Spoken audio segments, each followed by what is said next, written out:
po ng makapanood sa atin, maghanda tayo mga idol. Kasi nandito si Linyo, may ipapaabot po siya sa atin. Ipapauna lang po daw niya yung nakita po niya na mangyayari dito sa ating bansa. Hindi ko alam po versus ito sa Luzon at Mindanao. Ito po ang nakita ni Linyo, kaya gusto kong ipaabot sa inyo guys. Kung sino man po ang may third eye po si Linyo nasa kakao ng puno, kaibigan.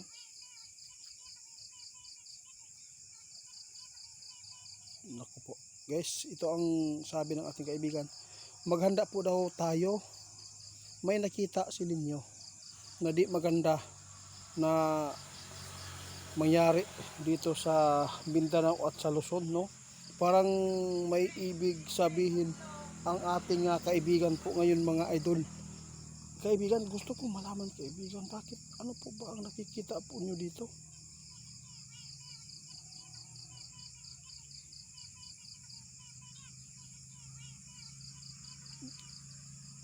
Kung ito ang nakita ninyo, paano, bakit pa mangyari ito kaibigan? Alam po ninyo, hindi na maganda po ang samahan po ng aming bansa. Mga kapwa Pilipino naglalaban po. Grabe guys, nakakakilabot itong sinabi ng ating kaibigan. Grabe naman to kaibigan, kung saan gusto natin na magkaisa ang aming mga kababayan dito, pero ito pa ang nakikita po ninyo mangyayari. Guys, nakakatakot po itong sinabi ng ating kaibigan. May ibig sabihin po sa ating kaibigan, ipinapauna lang po daw nila itong nakita nila. Talagang mangyayari po ito. Hindi po natin alam kasi nakita ni kaibigan ang Mindanao at ang Luzon, hindi maganda ang nakikita ni kaibigan. No, hindi lang po niya masabi ang mangyayari dito, parang iba po ang dating po ng kanyang pagpapaabot. Kaibigan, gusto ko malaman, pwede mo siguro sabihin po inyo kaibigan kung anong dahilan po ito, kung bakit sinabi po inyo ang Manila at ang Mindanao ay hindi maganda ang samahan. Na guys, nakakalungkot po itong balita ng ating kaibigan, no? Kanina ipinapaabot ni kaibigan na dapat tayo magkaisa, pero ngayon ipinapauna na lang po niya ang mangyayari at nakikita po nila ito. Guys, iwan ko lang kung anong mangyayari po, no? Hindi masabi ni kaibigan yung dahilan, basta sinabi po ng ating kaibigan, dalawang lugar po ang kanyang nakitaan dito, na ang Mindanao at ang Luzon. Hindi daw maganda ang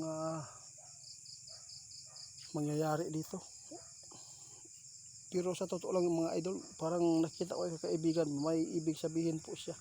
Di kaya ito dahil sa Duterte o anong ibig?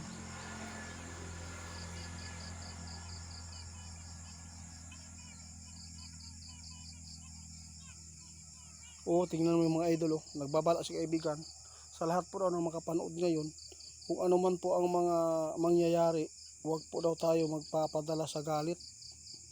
Isipin po natin ng mabuti. Walang ibang magtutulungan sana kundi tayo. Anong mangyayari kung tayo ay lusobin? No, tapos ito pa ang mangyayari. Alam po ninyo mga idol, may nakita si kaibigan Alam po ba ninyo kung ano po ito? Gusto ko sanang mapaabot kaibigan.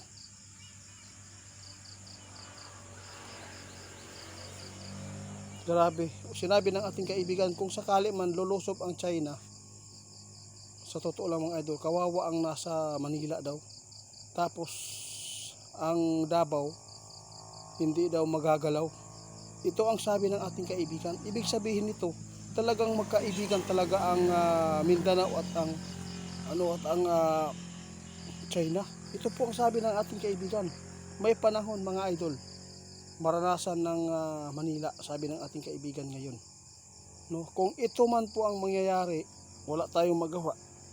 Ipinapauna ni kaibigan po ang nakikita po nila. Nasa inyo na lang po kung maniniwala kayo. Napakarami ng baser natin dito mga idol Marami na po kaibigan.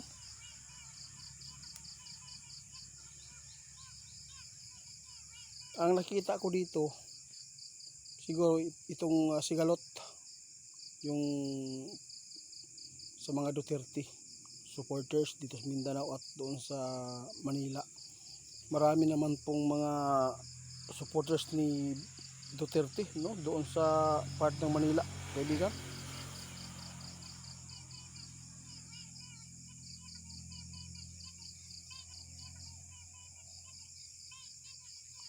Na, ito po ang matinding ipinapa. Salamat kaibigan, ha? Salamat, sige po, sige. Guys, napakahirap po itong intindihin, no, ang ipinapaabot ng ating kaibigan. Maraming dahilan ito, dahil po sa Sigalot. Tapos kung sakali man na lusubin daw ang Mindanao ng China, posibleng ang Manila lang po ang delikado nito. Ang Davao parang hindi talaga delikado sa China yung Davao o Mindanao. Sabi ng ating kaibigan, nakita po nila ito na safety. Ibig sabihin nito, grabe, no, may ano talaga sila Duterte doon sa China. May agreement siguro to. Kaya sa lahat ng makapaabot nitong video, pakishare na lang. May nakita si kaibigan na mangyayari, mga idol. Kung ano man po ang mangyayari, nag-advise si kaibigan, huwag po daw tayo magpadala, ha. Isipin natin, walang iba magtutulungan sana. Hindi, kababayan po natin, taong bayan. Ito, pag nangyayari ito, Mindanao at Luzon, paano na lang? Ito po ang nakita ni kaibigan, mga idol. Walang kalaban ang Mindanao kundi Luzon. Ito po ang nakita ni kaibigan.